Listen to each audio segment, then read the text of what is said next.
ઉદાહરણ 9 જુઓ. 9 ની રકમ શું આપી છે? બે શ્રેણીકનો સરવાળો અને બે શ્રેણીકની બાદબાકી આપી છે, તો x અને y શોધો.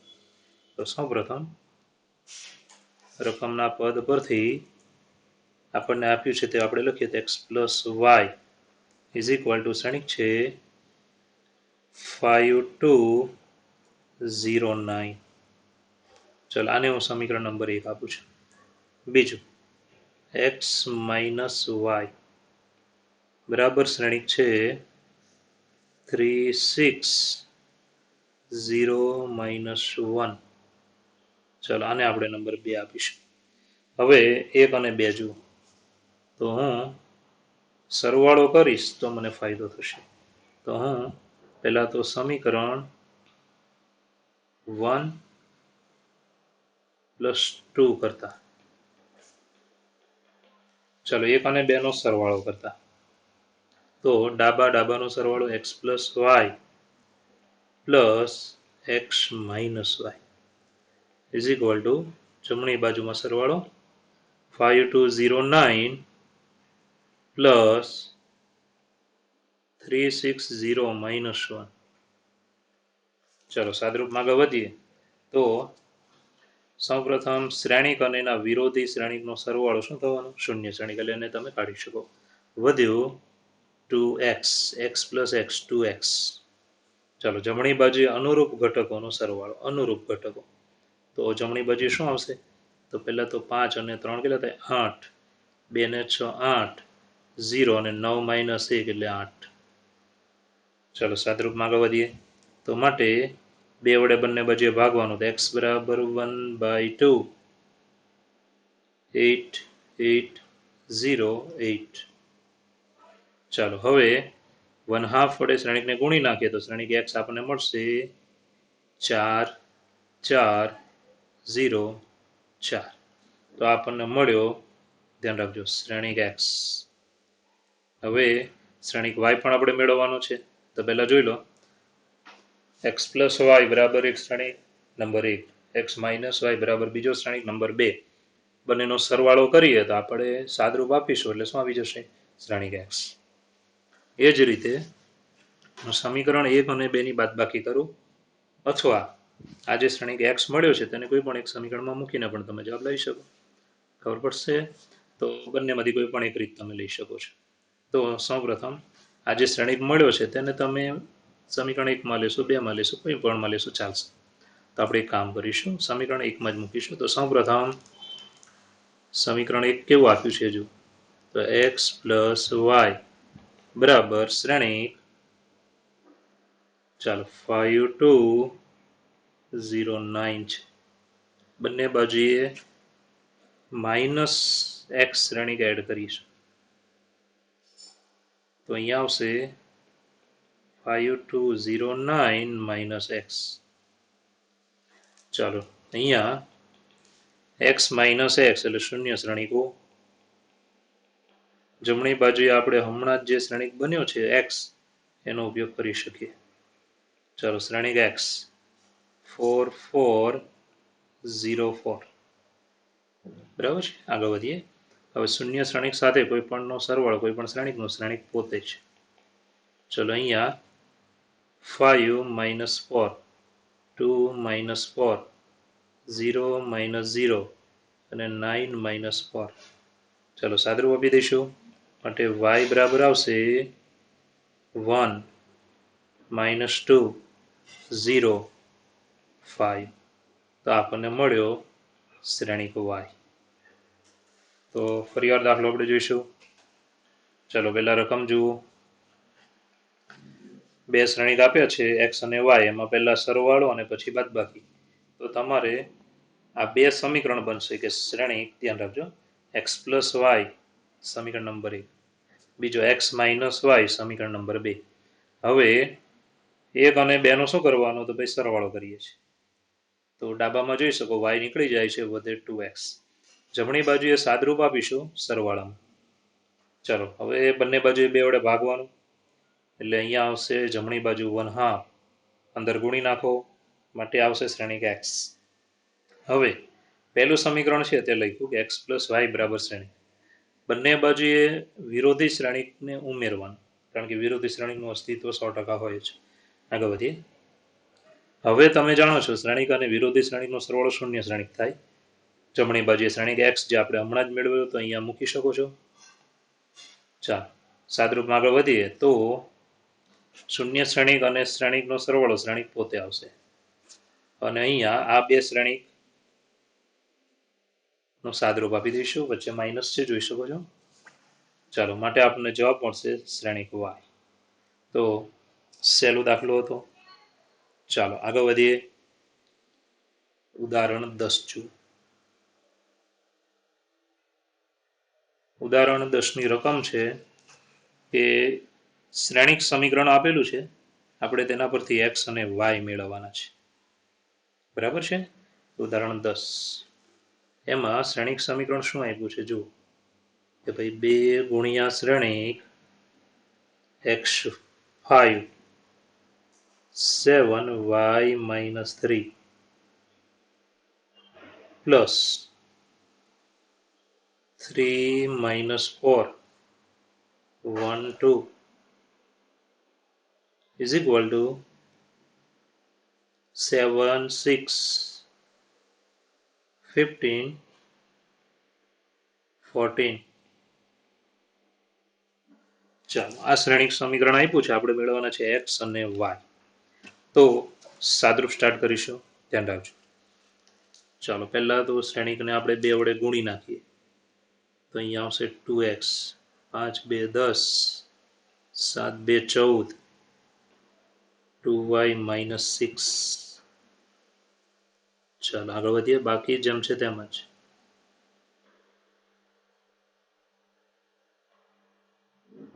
જમણી બાજુ પણ છે તેમ જ. ચાલો ડાબી બાજુમાં બે શ્રેણિકના અનુરૂપ ઘટકોનો સરવાળો. તો અહીંયા આવશે 2x + 3. બરાબર છે. 2x + 3 10 - 4 14 + 1 2y - 6 + 2. ચલો જમણી બાજુ જેમ છે તેમ જ.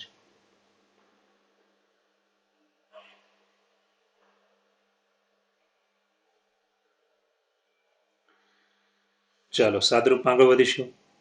તો ડાબી બાજુમાં આવશે 2x + 3 6 15 2y - 4. ચાલો જમણી બાજુ જેમ છે તેમ જ 7 6 15 14.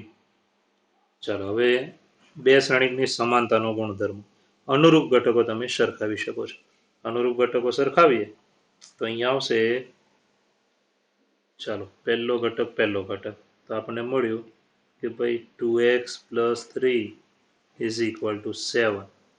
અને ચાલો હવે અનુરૂપ ઘટકમાં સરખામાં આગળ વધીએ તો છેલ્લો ઘટક ચોથો ઘટક અહીંયા આવશે 2y - 4 = 14. ચાલો સાદરૂપમાં આગળ વધીએ તો સૌપ્રથમ 3 પેલી બાજુ જાય, 2x બરાબર કેટલા આવે 4, માટે x બરાબર 2 વડે ભાગીએ એટલે 2, તો આપણને x મળે. આગળ વધીએ y તરફ જુઓ. માટે 2y 4 પેલી બાજુ જાય માઇનસના પ્લસ એટલે 14 ને 4 કેટલા 18. ચાલો 2 વડે ભાગીએ માટે y બરાબર 2 9 18. આ રીતે આપણને x અને y મળે. તો ફરીવાર દાખલો જુઓ. સૌપ્રથમ તમને રકમમાં શું આપેલું છે, એક શ્રેણિક સમીકરણ આપ્યું છે, તો x અને y ના મૂલ્ય શોધો. તો આપણે પહેલા શું કર્યું, તો આપણે શ્રેણિક સમીકરણ લખ્યું. હવે શું કરવાનું, તો ભાઈ અદિશ વડે શ્રેણિકને ગુણવાનું છે. ચાલો 2 વડે બધાને ગુણ્યા. અહીંયાથી આગળ વધીએ. હવે ડાબી બાજુમાં બે શ્રેણિકનો સરવાળો. ચાલો સરવાળો કર્યો, અનુરૂપ ઘટકોનો સરવાળો. ઓકે, આટલા સરવાળો કર્યા પછી સાદરૂપ આપ્યા પછી આપણી પાસે આવશે બે શ્રેણિકની સમાનતાનો ગુણધર્મ. એનો મતલબ અનુરૂપ ઘટકો સમાન હોય છે. ચાલો પહેલો ઘટક એટલે આપણને મળશે x. એ જ રીતે બીજો ઘટક 6 6 સરખા છે, ત્રીજો ઘટક 15 15 સરખા છે, તો હવે છેલ્લો ઘટક વધ્યો, ચોથો ઘટક બરાબર ચોથો ઘટક. ચાલો એના પરથી આપણને મળશે વાય. તો આ રીતે આપણને એક્સ અને વાય મળે છે. તો સહેલો દાખલો છે, એકવાર જોઈ લો રકમ સાથે.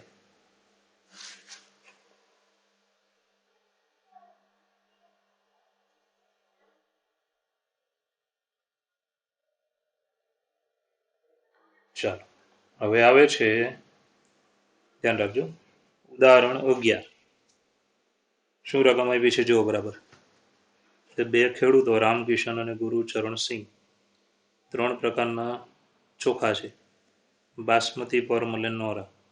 સપ્ટેમ્બર અને ઓક્ટોબર મહિનામાં બંને ખેડૂતોએ કરેલા 3 પ્રકારના ચોખાના વેચાણની વિગત જે રૂપિયામાં છે એ શ્રેણી કે અને બીમાં આપેલી છે. તો શ્રેણી કે જુઓ, જે સપ્ટેમ્બર માસનું વેચાણ છે. શ્રેણી બી જુઓ, જે ઓક્ટોબર માસનું વેચાણ છે. તો તમને 3 સવાલ પૂછ્યા છે. પહેલો, સપ્ટેમ્બર અને ઓક્ટોબરમાં પ્રત્યેક ખેડૂતે પ્રત્યેક પ્રકારનું કરેલું એકત્રિત વેચાણ, એકત્રિત એનો મતલબ બંનેનો સરવાળો, બરાબર છે, વેચાણ શોધો. બીજો, સપ્ટેમ્બર થી ઓક્ટોબર દરમિયાન વેચાણમાં થયેલો ઘટાડો, એનો મતલબ બાદબાકી, ઘટાડો. વેચાણ 2 મહિના દરમિયાન વેચાણનો ઘટાડો એટલે આપણે તફાવત લેવો પડશે. અને છેલ્લો સવાલ જો બંને ખેડૂતને કુલ વેચાણ પર 2% નફો મળતો હોય તો ઓક્ટોબરના વેચાણમાં પ્રત્યેક ખેડૂતને પ્રત્યેક પ્રકારમાં મળતા નફાની ગણતરી કરો. ઓકે, તેના 2% આપણે લેવાના રહેશે. ચાલો સૌપ્રથમ પહેલો સવાલ, એકત્રિત વેચાણ, બંને માસનું એકત્રિત વેચાણ. જરા ધ્યાન રાખજો, બંને માસનું એકત્રિત વેચાણ. ચલો એના માટે પહેલો પોઈન્ટ કે સપ્ટેમ્બર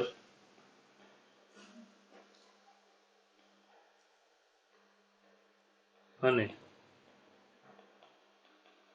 ઓક્ટોબર નું બંનેનું એકત્રિત વેચાણ, ચાલો, is equal to A plus B. એકત્રિત એટલે બંનેનું એક સાથે કરેલું વેચાણ. ચાલો શ્રેણી એ બરાબર કેટલા છે જુઓ. પહેલી હાર 10,000, 20,000, 30,000.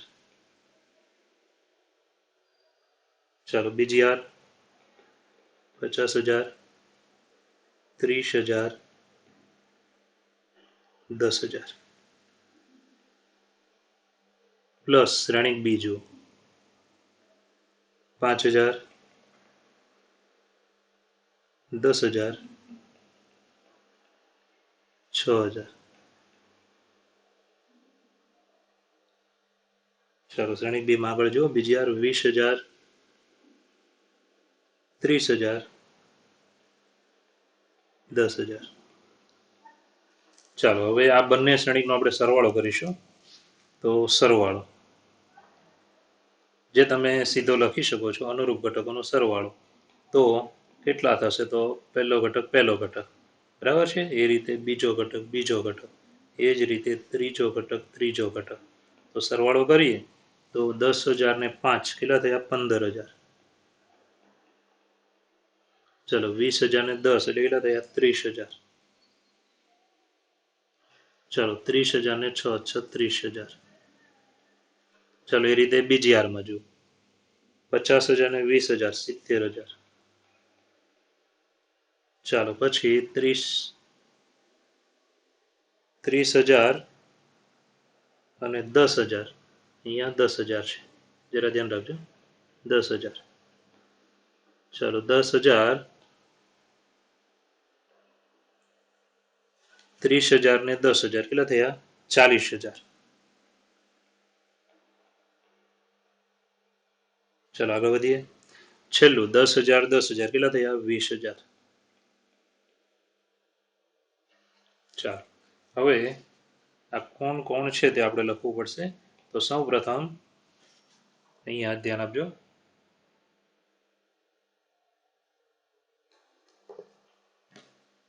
ચાલો પહેલા તો ચોખાનો પ્રકાર કયો છે? તો પહેલું છે બાસમતી. બાસમતી. ચાલો પછી પરમલ અને ત્રીજું છે નોરા. ચાલો ખેડૂતોના નામ છે રામકિશન અને ગુરુચરણસિંહ.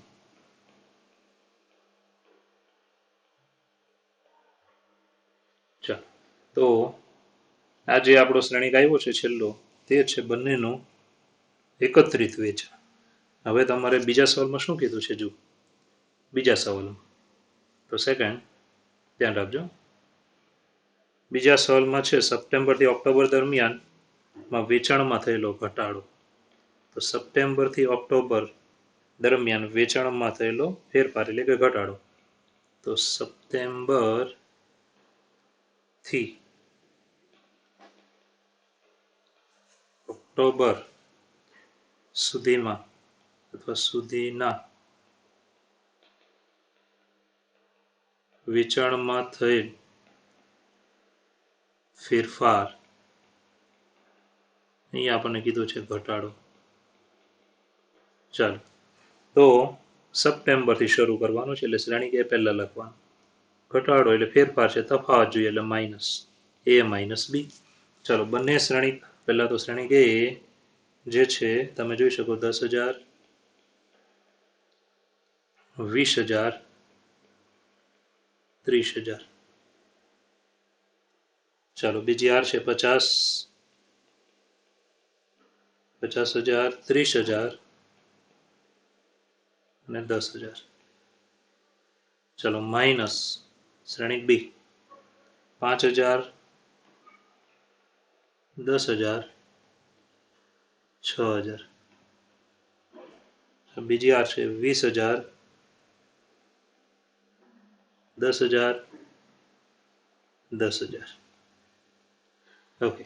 હવે ચાલો વચ્ચે માઇનસ છે એટલે અનુરૂપ ઘટકોની બાદબાકી કરીને આપણે ડાયરેક્ટ લખીએ તો શું આવશે? તો પહેલા ઘટકમાં તમે જોઈ શકો છો 10,000 છે, 5,000 છે, બાદ કરો કેટલા આવશે? તો 5,000. ચાલો પછી 20,000 માઇનસ 10,000 એટલે 10,000. ચાલો 30,000 માઇનસ 6,000 એટલે કેટલા આવશે? 24,000.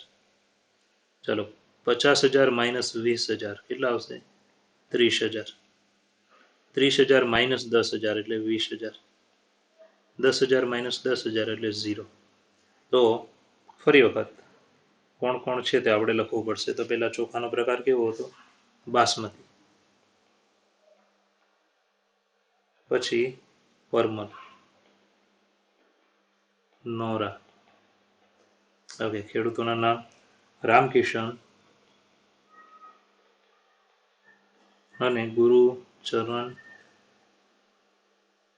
સિંહ. તો આ શ્રેણી કે આપણો જવાબ છે. કઈ નથી, બાદબાકી કરી આપણો જવાબ આવ્યો છે. હવે છેલ્લા પોઈન્ટમાં જઈએ. ત્રીજો સવાલ. ત્રીજા સવાલમાં શું હતું? જુઓ તો બંને ખેડૂતોને કુલ વેચાણ પર 2% નફો મળતો હોય તો ઓક્ટોબર માસમાં પ્રત્યેક ચોખાના પ્રકારમાં એને કેટલો નફો મળ્યો હશે? તો સીધી વાત છે, અહીંયા કયો માસ કીધો છે? તો જોવાનું ઓક્ટોબર માસ કીધો છે. ઓક્ટોબર. તો ઓક્ટોબર માસ એટલે કયો શ્રેણિક આવે? બી. તો એના 2% લેવાના છે. તો શ્રેણિક બી ના 2%. બરાબર આપણે આમ લખી શકાય 2% એટલે 2/100 ગુણ્યા શ્રેણિક બી. બરાબર છે. હવે શ્રેણિક બી જે રકમમાંથી આપણે લખીએ શ્રેણિક બી તો 5,000, 10,000, 6,000.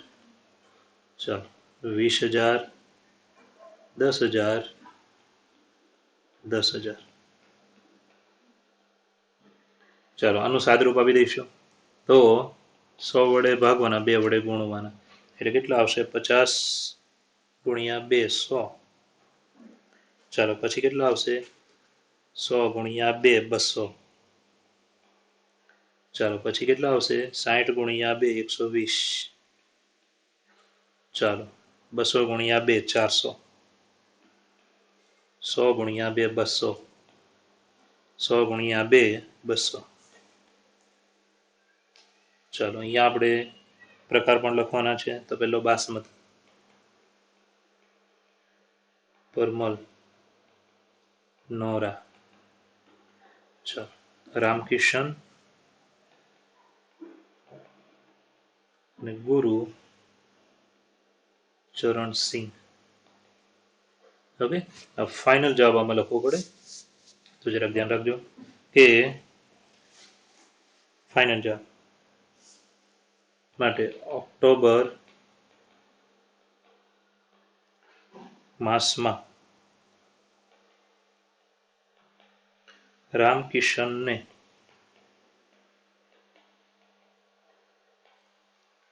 દરેક પ્રકારના ચોખાના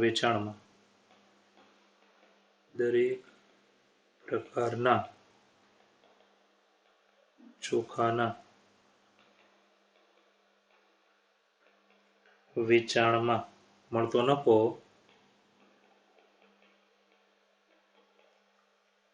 અનુક્રમે રૂપિયા, ચાલો પેલા બાસમતી પર કેટલા મળે 100, પછી પરમલ પર 200 અને નોરા પર 120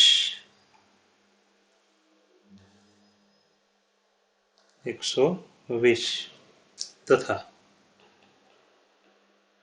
ગુરુ ચરણસિંહ ને દરેક પ્રકારના ચોખાના વેચાણમાં મળતો નફો અનુક્રમે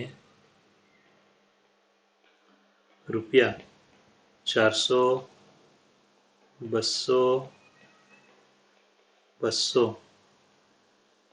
છે.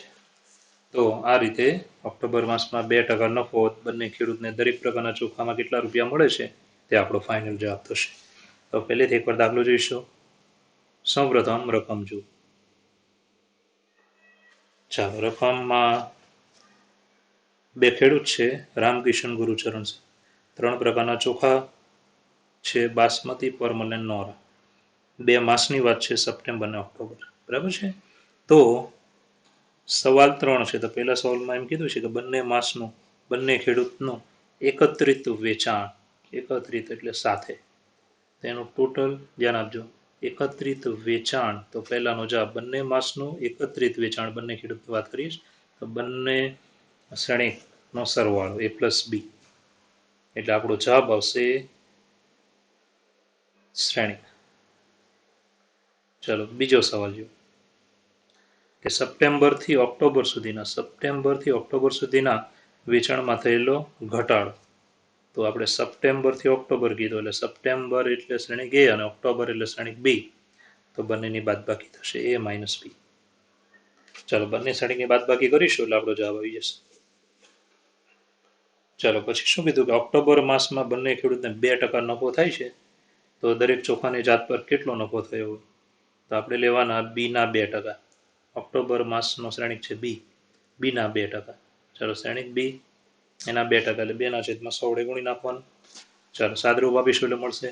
તો રામકિશનને, ધ્યાન આપજો, ઓક્ટોબર માસમાં રામકિશનને બાસમતી ચોખા પર 100 રૂપિયા નફો થયો, પરમલ પર 200 રૂપિયા અને નોરા પર 120.